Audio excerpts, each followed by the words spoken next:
إن الحمد لله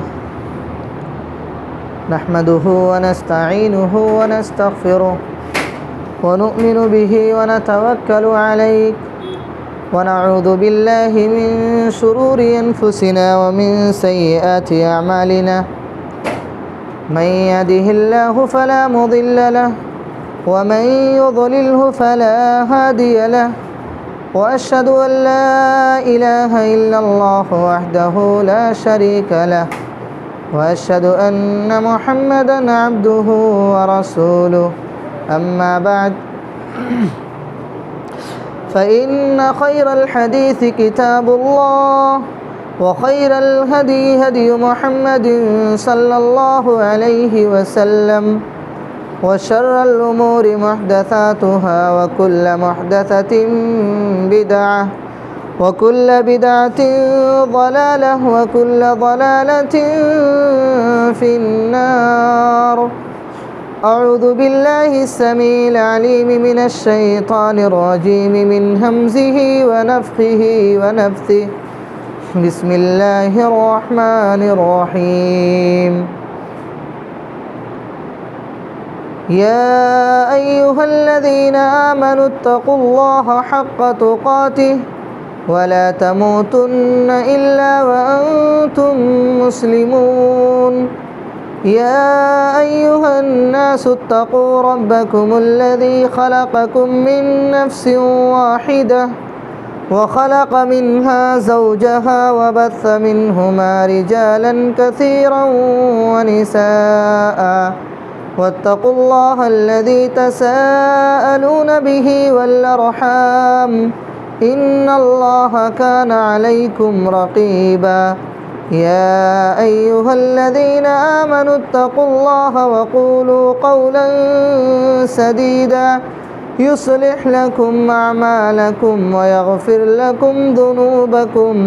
ومن يطع الله ورسوله فقد فاز فوزا عظيما.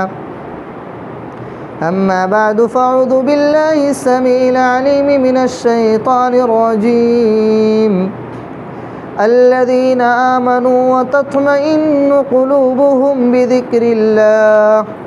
ألا بذكر الله تطمئن القلوب.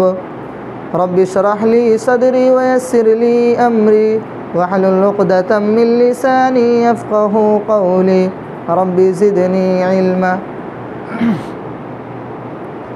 ہر قسم کی حمد و ثنا، تعریفات و توصیفات، بڑائی و بزرگی اللہ سبحانہ و تعالیٰ کے لیے لائق سزاوار ہے، جو تمام عیوب و نقاص سے پاک ہے. بے شمار درود و سلام کا نذرانہ ہو اس کے تمام انبیاء کرام علیہم الصلاۃ والسلام پر، بالعموم و بالخصوص ہمارے اور آپ کے آخری نبی امام الانبیاء خاتم النبیین سید المرسلین شافع کوثر جناب محمد الرسول اللہ صلی اللہ علیہ وسلم پر. محترم حاضرین، خطبہ جمعہ کے بعد، خطبہ مسنونہ کے بعد آپ حضرات کے سامنے سورہ رعد کی ایک آیت کریمہ تلاوت کی گئی ہے، اور انشاءاللہ اسی آیت کریمہ کے تعلق سے، اسی آیت کریمہ کی روشنی میں آپ حضرات کے سامنے کچھ باتیں رکھنے کی کوشش کروں گا. اور یہ آیت کریمہ دلوں کے سکون کے تعلق سے ہے کہ دلوں کو سکون کیسے ملتا ہے، دلوں کو اطمینان کیسے ملتا ہے، دل مطمئن کیسے ہوتا ہے. اس لیے کہ آج کے دور میں دلوں کا سکون پانا بہت ہی قیمتی چیز ہے، بہت ہی اہم اور جامع چیز ہے کہ انسان کے دل کو سکون ملے. ہم میں سے ہر انسان پریشان رہتا ہے، ہر انسان بے سکونی کا شکار رہتا ہے، اور ہر انسان یہ چاہتا ہے، ہر انسان کی یہ خواہش ہوتی ہے کہ اس کا دل سکون میں رہے، اس کا دل مطمئن ہو. ہر شخص اطمینان قلب کا متلاشی ہوتا ہے. کتنے ایسے لوگ ہیں کہ اطمینان حاصل کرنے کے لیے، دلوں کو سکون حاصل کرنے کے لیے بہت کچھ کر گزرتے ہیں، لیکن انہیں سکون نہیں ملتا ہے. اس کی وجہ کیا ہے؟ کہ کہ آج لوگوں نے دلوں کو سکون حاصل کرنے کے لیے وہ طریقے اختیار کر لیے ہیں، وہ طریقے اپناتے ہیں، وہ راستے اپناتے ہیں جن سے سکون کے بجائے، جن سے دلوں کو تسلی ملنے کے بجائے بے سکونی ملتی ہے، دل بے قرار اور بے چین ہو جاتا ہے۔ لوگ سمجھتے ہیں کہ مال و منال کی کثرت سے دل کو سکون ملتا ہے۔ لوگ سمجھتے ہیں کہ ہمارے پاس ساری چیزیں آ جائیں گی، مال و منال وافر مقدار میں آ جائے گا، مال و دولت کی فراوانی ہو جائے گی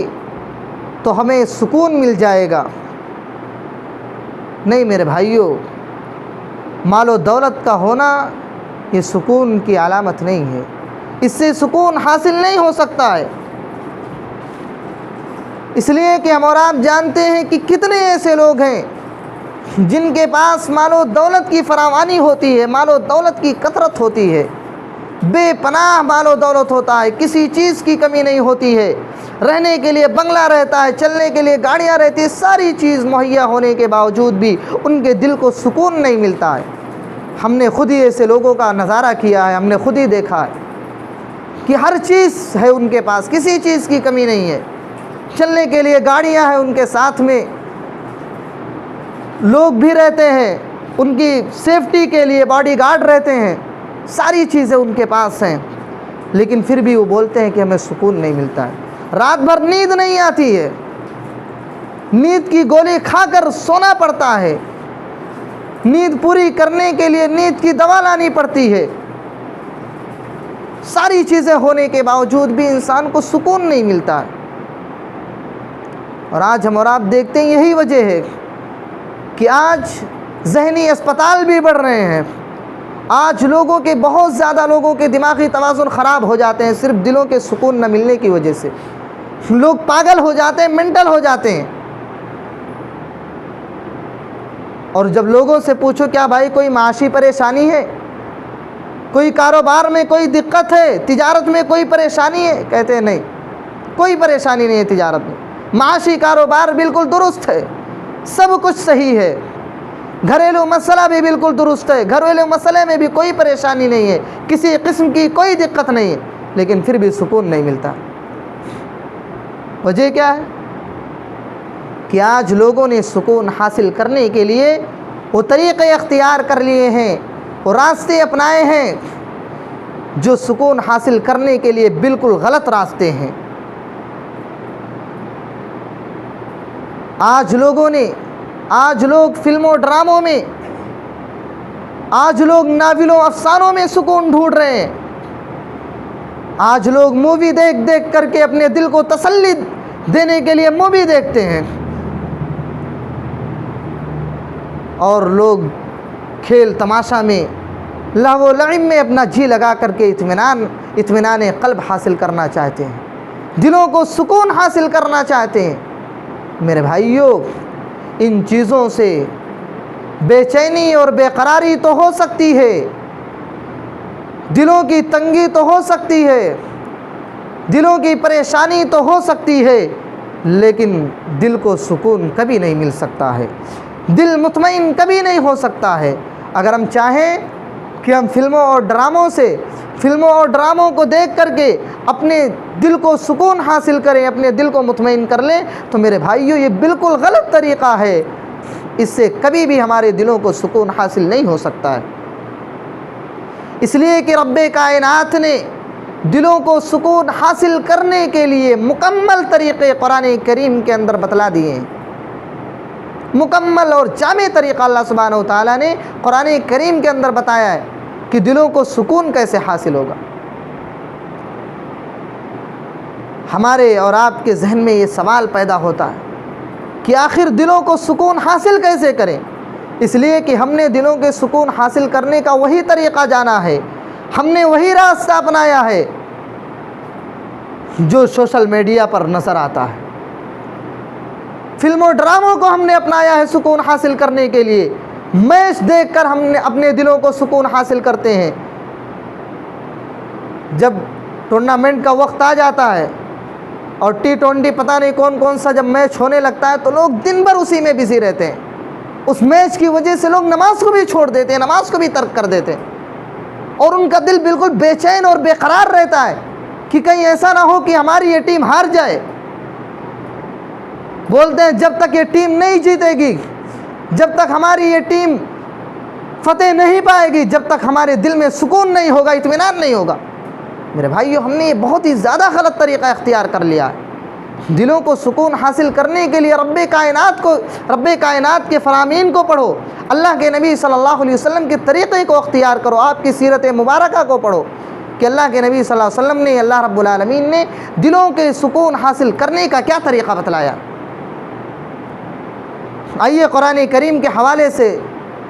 2-3 آیتیں آپ کے سامنے رکھنے کی کوشش کرتا ہوں دلوں کے سکون حاصل کرنے کا, کہ ہمارے دل کیسے مطمئن ہو سکتے ہیں, ہمارے دل کو سکون کیسے مل سکتا ہے. خطبہ مسنونہ کے بعد میں نے سب سے پہلی آیت کریمہ جو تلاوت کی تھی سورہ رعد آیت نمبر 28 کی,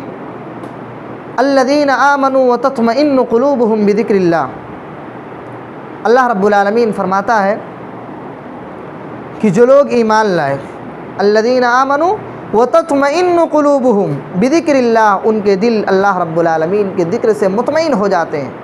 ان کے دل پرسکون ہو جاتے ہیں, ان کے دل میں قرار پیدا ہو جاتا ہے, اطمینان آ جاتا ہے اللہ رب العالمین کے ذکر سے. اور آگے اللہ نے فرمایا الا بذکر اللہ تطمئن القلوب. اے لوگو خبردار ہو جاؤ, اے لوگو کان کھول کر کے سن لو, اگر دلوں کو سکون چاہیے, دلوں کو اطمینان چاہیے, اگر چاہتے ہو کہ ہمارے دل مطمئن ہو, ہمارے دل میں سکون ہو, سکون والی زندگی بسر کریں, تو اللہ رب العالمین کا ذکر کرو. اللہ کے ذکر سے ہی دلوں کو سکون حاصل ہو سکتا ہے. الا بذکر اللہ تطمئن القلوب. اللہ رب العالمین کے ذکر سے ہمارے دل مطمئن ہو سکتے ہیں, ہمارے دل سکون پا سکتے ہیں, ہمارے دل قرار پا سکتے ہیں. ورنہ اگر ہم سوچیں کہ اس طریقے کو اپنا کر ہٹا کر کے ہم دوسرا طریقہ اختیار کریں, دنیاوی طریقہ اختیار کریں اور دل کو سکون حاصل کریں, تو میرے بھائیو یہ چیز ممکن نہیں ہے. اللہ رب العالمین نے دلوں کو سکون حاصل کرنے کا طریقہ جو بتلایا وہ یہ کہ اللہ رب العالمین کا ذکر ہے. اور ذکر کیا ہے؟ ذکر سے مراد یہاں پر قرآن و سنت کی اتباع ہے. یعنی اللہ رب العالمین نے جو قرآن کریم کے اندر فرامین نازل کیے ہیں اور اللہ کے نبی علیہ السلام نے جو طریقے بتلائے ہیں اپنی زندگی گزارنے کا, اس طریقے کو اگر ہم اپنا لیں تو ہمارے دل کو سکون مل جائے گا. پتہ یہ چلا کہ ہمیں متبع قرآن و سنت ہونا چاہیے, قرآن و سنت کی اتباع کرنا چاہیے. اگر ہم قرآن و سنت کی اتباع کریں گے تو اللہ رب العالمین ہمارے دلوں میں سکون پیدا کر دے گا, دنیا میں بھی سکون ملے گا, قبر میں بھی سکون ملے گا, حشر میں بھی سکون ملے گا. اگر ہم نے اللہ رب العالمین کے ذکر کے مطابق اپنی زندگی گزاری, اگر ہم نے قرآن و سنت کے مطابق اپنی زندگی گزاری, قرآن و سنت کو اپنا لائحہ عمل, اپنا آئیڈیل اور نمونہ بنایا, تو ہمارے دل سکون پائیں گے, ہمارے دل اطمینان میں رہیں گے. اور اسی طریقے سے اللہ رب العالمین نے سورہ طٰہٰ آیت نمبر 123 اور 124 کے اندر فرمایا دلوں کے سکون کے تعلق سے کہ دلوں کو سکون کیسے ملے گا. اور اس کے برعکس جو اس طریقے کو نہیں اپنائے گا, اللہ رب العالمین اس انسان کو بے چین اور بے قرار کیسے کرتا ہے. دونوں طریقہ اللہ رب العالمین نے بتلایا ہے قرآن کریم کے اندر. سب سے پہلی آیت میں اللہ نے فرمایا فَإِمَّا يَأْتِيَنَّكُم مِّنِّي هُدًى فَمَنِ اتَّبَعَ هُدَايَ فَلَا يَضِلُّ وَلَا يَشْقَىٰ. اللہ سبحانہ وتعالیٰ فرماتا ہے کہ جو بندہ میری نازل کردہ ہدایات کے مطابق اپنی زندگی گزارتا ہے, جو میں نے شریعت مطہرہ نازل کی ہے اس شریعت کے مطابق اپنی زندگی کو گزارتا ہے,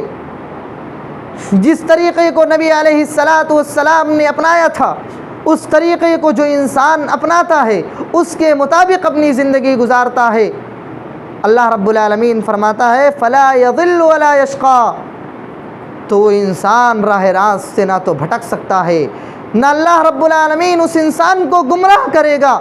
ولا یشقا, اور نہ ہی اللہ رب العالمین اسے بے قرار اور بے چین کرے گا, بلکہ اسے پرسکون زندگی نصیب ہوگی, اسے سکون والی زندگی اللہ رب العالمین نصیب کرے گا.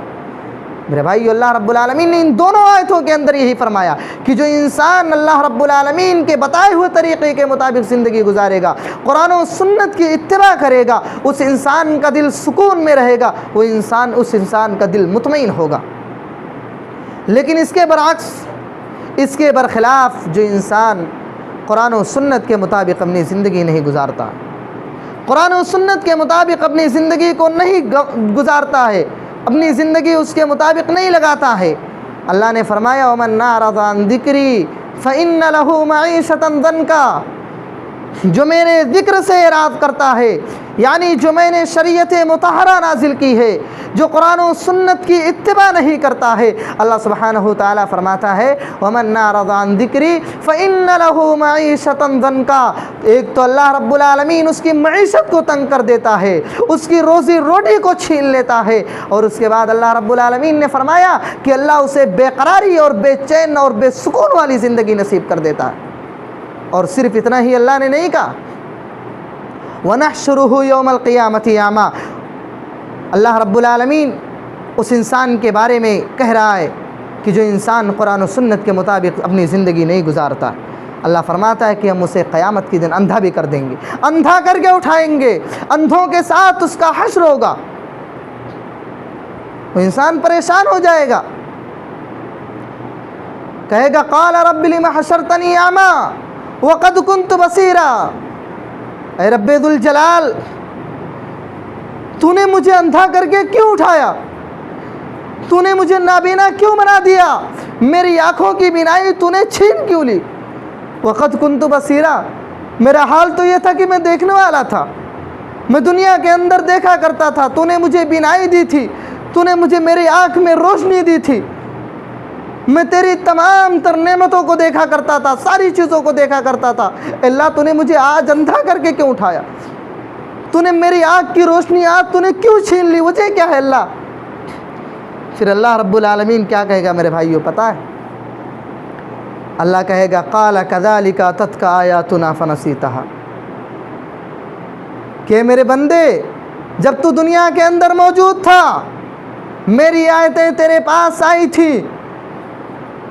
عالموں نے تجھے بتایا تھا وَأَقِيمُوا الصَّلَاةَ، نماز قائم کرو، وَآتُوا الزَّكَاةَ، زکوٰۃ ادا کرو، وَارْكَعُوا مَعَ الرَّاكِعِينَ، رکوع کرنے والوں کے ساتھ رکوع کیا کرو، لیکن تیرا حال کیا تھا؟ تو نے اس کے بالکل برخلاف کیا، تو نے میری آیتوں پر دھیان نہیں دیا، تو نے اپنے نبی کے طریقے کو نہیں اپنایا۔ لَقَدْ كَانَ لَكُمْ فِي رَسُولِ اللَّهِ أُسْوَةٌ حَسَنَةٌ، جس رسول کو میں نے تمہارے لیے اسوہ بنا کر کے بھیجا تھا، آئیڈیل اور نمونہ بنا کر کے بھیجا تھا کہ تم اسی کے مطابق اپنی زندگی گزارنا، کیا تو نے اس کے مطابق اپنی زندگی گزاری؟ کیا تو نے میرے بتائے ہوئے فرامین کو اپنایا؟ کیا میں نے نماز کا حکم دیا تھا تو نے نماز آ کر کے جماعت کے ساتھ نماز قائم کی؟ مسجدیں ویران تھی، تو نے اس کو آباد کرنے کی کوشش کی؟ اللہ سبحانہ وتعالیٰ فرمائے گا قال كذلك اتتك آیاتنا فنسیتها، تو نے میری آیتوں کو بھلا دیا تھا، تو نے میرے فرامین کو بھلا دیا تھا، تو نے میری جو میں نے قرآن و سنت میں نے نازل کیا، جو میں نے شریعت مطہرہ نازل کیا، اس کے برخلاف تو نے سب کچھ کیا، فنسیتها، تو آج تجھے بھی بھلا دیا جائے گا، وَكَذَلِكَ الْيَوْمَ تُنسَىٰ، اور آج کے دن تجھے بھی بھلا دیا جائے گا، آج کے دن تیری بھی کوئی وقت نہیں ہوگی، تیری بھی کوئی حیثیت نہیں ہوگی، تیرا بھی کوئی مقام نہیں ہوگا، آج تجھے بھی بالکل بھلا دیا جائے گا، تیرے ساتھ کوئی رحم کا معاملہ نہیں کیا جائے گا۔ اللہ رب العالمین اس دن میرے بھائیوں ہم کو بھلا دے گا، اور اس دن انسان بے چین اور بے قرار رہے گا، پریشان ہو جائے گا، وہ سوچے گا کاش میں دنیا کے اندر زندگی صحیح طریقے سے گزارتا، یا لیتنی اتخذت مع الرسول سبیلا، پھر وہاں پر سوچے گا کاش میں رسول صلی اللہ علیہ وسلم کے بتائے ہوئے طریقے کے مطابق زندگی گزارتا، میں نے اس طریقے کو اپنا لیا ہوتا جس طریقے کو محمد عربی صلی اللہ علیہ وسلم نے ہم تک پہنچایا تھا، تو آج یہ دن دیکھنا نہ پڑتا، آج اللہ رب العالمین مجھے نہیں بھلاتا، اور انسان بے چین اور بے قرار رہے گا، اسے سکون نہیں ملے گا، پورا سکون چھن جائے گا، سکون نام کی کوئی چیز ہی وہاں پر نہیں ہوگی۔ میرے بھائیو ان آیتوں میں بھی اللہ رب العالمین نے بے سکونی کا، اللہ رب العالمین نے جو انسان سکون حاصل کرنا چاہتا ہے اللہ رب العالمین نے وہ طریقہ بتلا دیا کہ قرآن و سنت کی اتباع کرو۔ اگر قرآن و سنت کی اتباع نہیں کرو گے تو تمہاری زندگی اجیرن ہو جائے گی، اللہ رب العالمین بے قرار کر دے گا، تمہیں پریشان کر دے گا، سارا کا سارا سکون چھن جائے گا، وہاں پر کوئی تمہیں یاد کرنے والا نہیں ہوگا، اور جب اللہ ہی تمہیں بھلا دے گا تو اس کے بعد حشر کیا ہوگا ہم اور آپ جانتے ہیں۔ ایک ہی جگہ بچی ہوگی اور وہ بھی فی ناری جہنم، اللہ اسی میں ہمیں ڈھکیل دے گا۔ کیا ہوگا میرے بھائیو، کیا ہوگا ہمارا اور آپ کا اگر ہم نے اللہ رب العالمین کے ذکر کے مطابق اپنی زندگی نہیں گزاری؟ اسی لیے آج لوگ ہمیشہ رونا روتے ہیں کہ بھائی سکون نہیں ملتا ہے، پتہ نہیں کیا ہو گیا، دل مطمئن ہی نہیں ہوتا ہے۔ کیسے ہوگا دل مطمئن؟ ہم نے اور آپ نے وہ طریقہ اختیار کیا ہے جو اللہ رب العالمین نے بتلایا۔ اللہ نے کہا لا بذکر اللہ تطمئن القلوب، اگر دلوں کو اطمینان حاصل کرنا ہے، دلوں کو سکون حاصل کرنا ہے تو اللہ کا ذکر کرو۔ اللہ کے ذکر سے ہی دل مطمئن ہو سکتے ہیں، دل کو سکون مل سکتا ہے، ورنہ نہیں مل سکتا ہے۔ اسی طریقے سے اللہ رب العالمین نے سورہ نحل کے اندر فرمایا من عمل صالحا من ذکر او انثی وهو مؤمن فلنحینہ حیاتا طیبہ۔ اللہ فرماتا ہے کہ جو نیک عمل کرتا ہے، صالح عمل کرتا ہے، نیک اور صالح عمل سے مراد کیا ہے میرے بھائیوں؟ سب سے بہتر عمل اللہ کے نبی صلی اللہ علیہ وسلم نے کیا بتلایا، ہم اور آپ جانتے ہیں، ہمیشہ سنتے ہیں افضل الصلاۃ لوقتها، افضل الاعمال الصلاۃ لوقتها۔ سب سے افضل عمل اللہ کے رسول صلی اللہ علیہ وسلم نے بتلایا تو یہ ہے کہ نماز کو اس کے وقت پر قائم کرو، الصلاۃ لوقتها، نماز کو اس کے وقت پر قائم کرو، یہ سب سے افضل عمل ہے۔ اللہ رب العالمین ایسے ہی لوگوں کے بارے میں فرماتا ہے کہ ہم اسی کو پرسکون زندگی دیں گے جو نیک عمل کرتا ہے۔ من عمل صالحا من ذکر او انثی، چاہے وہ مردوں میں سے ہو یا وہ عورتوں میں سے ہو، کوئی بھی ہو، مرد ہو عورت ہو، جو بھی ہو، اگر وہ نیک عمل کرتا ہے، لیکن شرط کیا ہے؟ اللہ رب العالمین نے فرمایا وہو مؤمن، شرط یہ ہے کہ وہ مومن ہو۔ میرے بھائیو یہاں پر ایک نقطہ یہ بھی ہمیں معلوم ہوتا ہے کہ اگر انسان نیک عمل کتنا بھی کرتا ہے، کوئی بھی نیک عمل کرے، اگر وہ انسان مومن نہیں، صحیح طریقے سے اسلام میں داخل نہیں ہے، کلمہ تو پڑھ لیا ہے لیکن اللہ رب العالمین کی بندگی کے بجائے، اللہ رب العالمین کے سامنے سر کو جھکانے کے بجائے غیروں کے سامنے سر جھکاتا ہے، وہ مومن نہیں ہو سکتا ہے۔ اور وہ کتنا بھی نمازیں پڑھ لے، کتنے بھی روزے رکھ لے، اس کا عمل کوئی بھی قابل قبول نہیں ہوگا، سارا کا سارا عمل باطل ہو جائے گا۔ اسی لیے اللہ نے فرمایا وَهُوَ مُؤْمِن، نیک عمل تو کرے لیکن شرط یہ ہے کہ وہ انسان مومن ہو، توحید پر قائم ہو، ایک اللہ کی وحدانیت کا اقرار کرنے والا ہو، ایک اللہ کے ساتھ کسی اور کے سامنے اپنے سر کو جھکانے والا نہ ہو۔ اللہ نے فرمایا اگر ایسا انسان ہے فَلَنُحْيِيَنَّهُ حَيَاةً طَيِّبَةً، اللہ فرماتا ہے ہم اسے پرسکون حشاش بشاش زندگی عطا کریں گے، اسے دنیا میں بھی سکون ملے گا، قبر و حشر میں بھی سکون ملے گا، ہر جگہ اس انسان کو سکون ہی سکون نصیب ہوگا۔ میرے بھائیو کتنی بڑی جامع بات ہے، کتنی بڑی جامع نصیحت ہے اللہ رب العالمین نے جو ہمیں اور آپ کو کیا ہے کہ اگر انسان اس طریقے کو اپنا لے،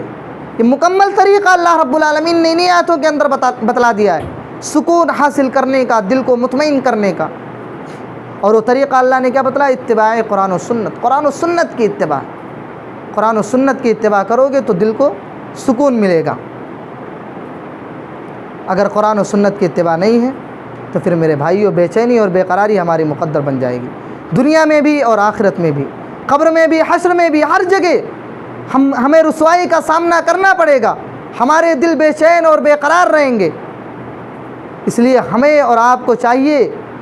کہ ہم اللہ رب العالمین کا ذکر کریں، ہم قرآن و سنت کی اتباع کریں، ہم نمازوں کی پابندی کریں،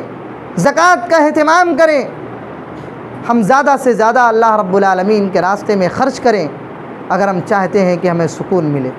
سکون والی زندگی میسر ہو۔ یہ طریقہ اللہ رب العالمین نے میرے بھائیوں ہمیں اور آپ کو بتلا دیا ہے، مکمل طریقہ اللہ رب العالمین نے بتلا دیا۔ لیکن جو انسان فاسق و فاجر ہوتا ہے، گناہ کرتا ہے، گنہگار ہوتا ہے، اس انسان کو سکون نہیں مل سکتا، اس انسان کو بے چین اور بے قراری رہتی ہے، اس لیے کہ گناہ، فسق و فجور یہ بہت ہی زیادہ بیکار عمل ہے، اور اس سے انسان کا دل بے قرار رہتا ہے، بے چین رہتا ہے، انسان کا دل اطمینان میں نہیں ہوتا ہے، سکون میں نہیں ہوتا۔ مثال کے طور پر آپ دیکھیں، اور آپ نے مظاہرہ کیا ہوگا کہ جب کوئی ایک انسان جو قرآن و سنت کا متبع نہیں ہوتا ہے،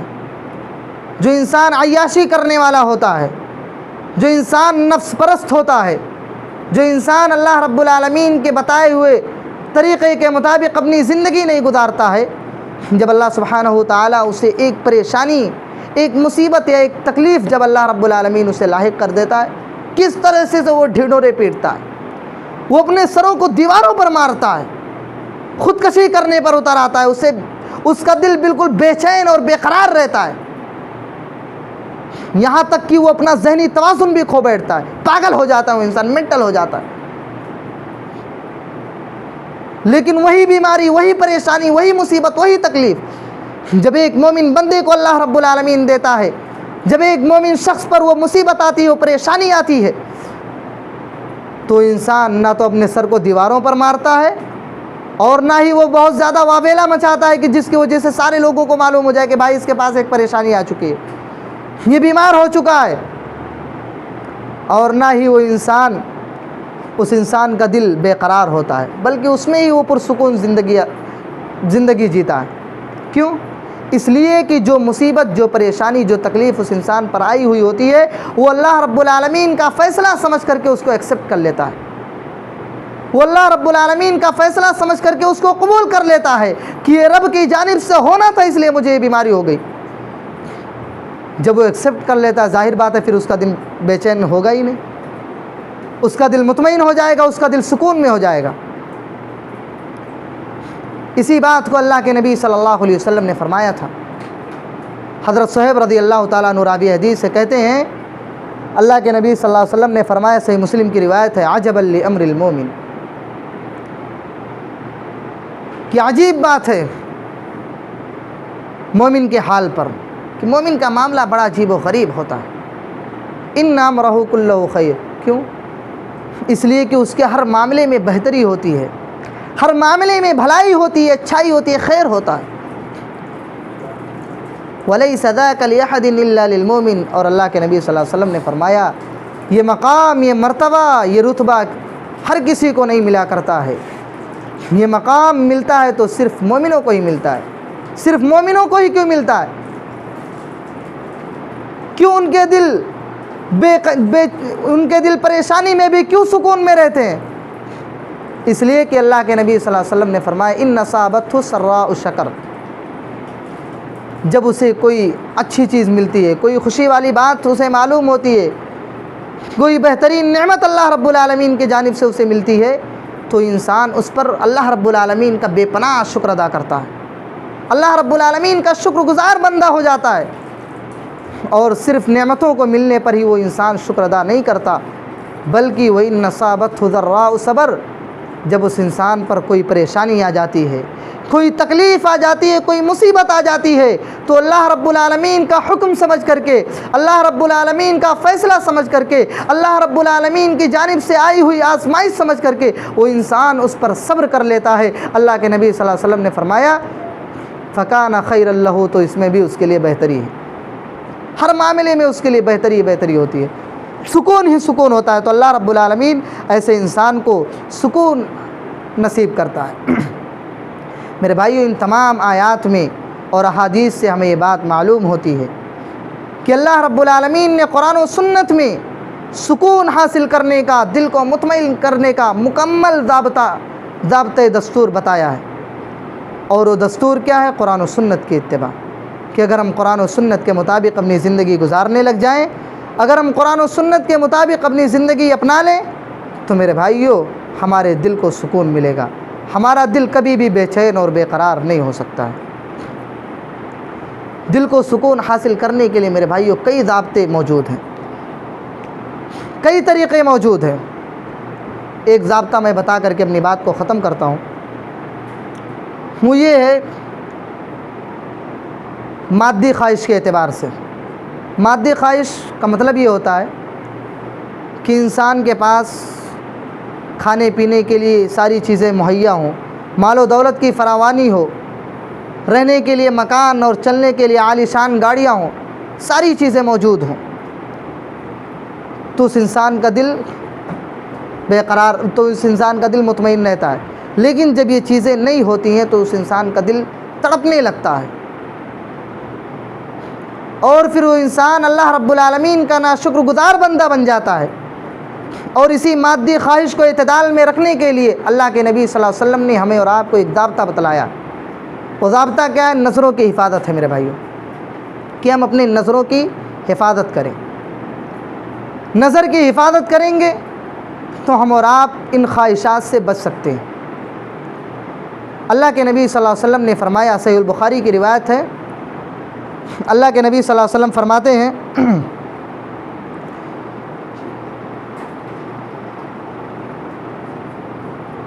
انظروا الی من هو اسفل منکم، اللہ کے نبی صلی اللہ علیہ وسلم نے فرمایا کہ اپنے سے کمتر کی طرف دیکھو۔ اگر چاہتے ہو کہ اللہ رب العالمین کا شکر ادا کرو، تمہارے دل کو اللہ رب العالمین پرسکون کر دے، تمہارا دل اللہ مطمئن کر دے، پرسکون زندگی نصیب ہو تمہیں، تو تمہیں چاہیے کہ اپنے سے کمتر کی طرف دیکھو، اپنے سے غریب کی طرف دیکھو۔ بہت ہی بہترین اور جامع ضابطہ ہے میرے بھائیو، بہت ہی بہترین قانون ہے۔ اگر ہم اس پر عمل کر لیں گے تو انشاءاللہ ہماری زندگی سدھر جائے گی، ہمارا دل سکون اور اطمینان سے خالی نہیں رہے گا۔ اس کے بعد اللہ کے نبی صلی اللہ علیہ وسلم نے فرمایا وَلَا تَنظُرُوا إِلَىٰ مَنْ هُوَ فَوْقَكُمْ، اور اپنے سے امیر کی طرف مت دیکھو، اس کے جیب میں مت جھانکو، اس کی مال و دولت کی طرف اپنی نظریں مت کیا کرو۔ یعنی اگر ایک انسان کے پاس خود کا گھر ہے، عالی شان مکان ہے، ساری چیزیں موجود ہے، رہنے سہنے کے لیے ہر چیز موجود ہے، چلنے کے لیے گاڑیاں، سب کچھ ہے، تو اسے یہ نہیں چاہیے کہ بھائی جو اس سے اوپر والا ہے اس کے پاس اور بھی ساری چیزیں موجود ہیں، اس کے پاس 20 گاڑیاں ہیں، تو مجھے بھی ایسا ہونا چاہیے، میں بھی اس کو پاؤں گا، میں بھی ایسا کام کروں گا۔ میرے بھائیو یہ نہیں ہونا چاہیے۔ اس سے کیا انسان کا دل بے چین اور بے قرار رہتا ہے، انسان کا دل اطمینان میں نہیں رہتا ہے۔ جس انسان کے پاس خود کا گھر ہو وہ انسان اپنے سے کمتر کی طرف دیکھے۔ جو بیچارہ بھاڑے پہ رہتا ہے، پیسہ دے کر کے وہ اپنے سر کے لیے سایہ ڈھونڈتا ہے، ایسے انسان کی طرف ہمیں اور آپ کو دیکھنا چاہیے کہ بھائی اللہ رب العالمین نے تو ہمیں اتنی بڑی نعمت دی کہ ہمارے پاس خود کا گھر ہے، ہمیں کسی چیز کا ٹینشن نہیں ہے۔ وہ بیچارہ جس کے پاس خود کا گھر نہیں ہے وہ تو بھاڑے پہ کیسے رہتا ہے، کہاں سے اس کا خرچہ پورا ہوتا ہے، کیسے کیا ہوتا ہے؟ اپنے سے کمتر کی طرف دیکھنا چاہیے، اس کے بارے میں غور و فکر کرنا چاہیے۔ اور جس انسان کے پاس بھاڑے پر گھر ہے، روپیہ پیسہ ہے، اس کو پریشانی نہیں ہوتی ہے، تو اسے چاہیے کہ جو بیچارے جھوپڑی بنا کر کے رہتے ہیں، جو بیچارے اس سے ناتواں ہیں، اس سے کمزور ہیں، ان کی طرف دیکھے کہ چلو اللہ نے ہمیں پیسہ دیا، روپیہ دیا، ہم تو بھاڑے پر رہ رہے ہیں، لیکن وہ بیچارے کس طریقے سے گھاس پھوس کی جھوپڑی بنا کر کے وہ کس طریقے سے رہتے ہیں، کس طریقے سے اپنی زندگی گزارتے ہیں۔ اور جو اس میں رہتے ہیں انہیں اپنے سے بھی کمتر کی طرف دیکھنا چاہیے۔ جو بیچارے فٹ پاتھ پر رہتے ہیں، ان کے پاس اتنا پیسہ بھی نہیں ہے، نہ ان کے پاس اتنا آئیڈیا ہے کہ وہ جھوپڑی بنا سکیں یا وہ بھاڑے پر رہ سکیں۔ اگر بارش ہو رہی ہے ان کے پاس اپنے سر کو ڈھانپنے کے لیے کوئی چھت نہیں ہے، ایسے انسان کی طرف دیکھنا چاہیے۔ اگر ایسے انسان کی طرف انسان دیکھے گا تو اللہ کے نبی صلی اللہ علیہ وسلم نے فرمایا کہ وہ انسان اللہ رب العالمین کا شکر ادا کرے گا۔ اللہ تزدروا نعمت اللہ علیکم، اگر ایسا کیا تو اللہ رب العالمین کی نعمت پر اللہ کا شکر ادا کرے گا۔ ایک واقعہ بتا کر کے چھوٹا سا میں اپنی بات ختم کرتا ہوں۔ ایک بابا سعدی جو فارسی کے بہت ہی معروف و مشہور ادیب گزرے ہیں، وہ کہتے تھے اپنی آپ بیتی بیان کرتے ہوئے کہ ایک مرتبہ میں جا رہا تھا دمشق کی طرف، میرے پاس سواری بھی نہیں تھا، میں پیدل چل رہا تھا اور میرے پاؤں میں چپل بھی نہیں تھے، اور میں چلتے چلتے میرے پاؤں میں آبلے نکل آئے۔ آبلے جانتے ہیں نا، جھلکا ہم لوگ جس کو بولتے ہیں اپنی مادری زبان میں، یہاں پر کیا بولتے ہیں نہیں پتہ۔ تو جھلکا ان کے پاؤں میں پورے جھلکے پڑ گئے، چھالے پڑ گئے۔ اس کے بعد بولتے ہیں کہ میرے دل میں شکوہ پیدا ہوا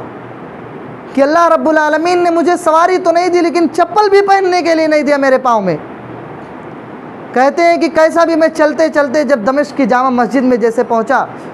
جیسے ہی میں اندر جامع مسجد کے اندر داخل ہوا، میری نظر کے سامنے ایک انسان تھا جس کے دونوں پاؤں نہیں تھے۔ اللہ بولے میں فوراً اللہ رب العالمین کے لیے سجدے شکر کرنے لگا، میں سجدے میں گر گیا، اللہ کا شکر ادا کرنے لگا۔ اللہ تو نے مجھے سواری تو نہیں دیا، مجھے اللہ تو نے چپل تو نہیں دیا، لیکن کم سے کم تو نے مجھے پاؤں تو دیا ہے چلنے کے لیے، لیکن اس بیچارے کے پاس تو بھی نہیں۔ تو میرے بھائیو، ظاہر بات ہے، حقیقت ہے یہ